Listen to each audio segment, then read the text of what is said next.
আমরা দৃষ্টি প্রতিবন্ধী, আমরা কে আওয়ামী লীগ, কে বিএনপি, কে জাতীয় পার্টি যদি কথা না বলে আমরা চিনবো? আর এই বাংলার লোককে আমরা সব চিনি। আমাদেরকে রাস্তা পারাপার করার জন্য যে হাত ধরবে তার হাতই আমি রাস্তা পার হব। সেই জন্য আমাদের বিরুদ্ধে মামলা, এই 5ই আগস্টে আমাদের বিরুদ্ধে মামলা হয়েছে। তো এইগুলো আমরা আমাদের কথা আর বলবো না।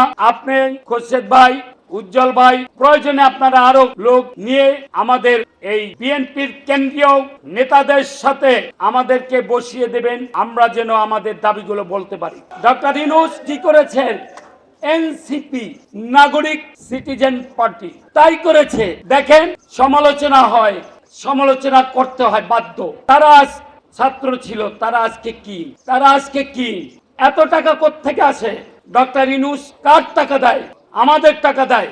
অথচ প্রতিবন্ধীদেরকে 50 টাকা মাসিক ভাতা বৃদ্ধি করে। উনি একজন এনজিও কর্মী ছিলেন, এনজিও নেতা ছিলেন, উনি ডক্টরেট, উনি দেশ বিদেশে ঘুরেছেন।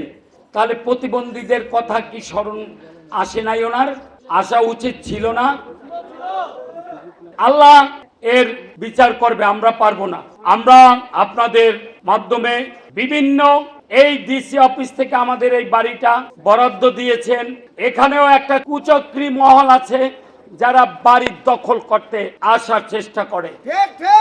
তবে এই বাড়িতে যে প্রবেশ করার চেষ্টা করবে তাকেও আমরা ভেঙে দেব।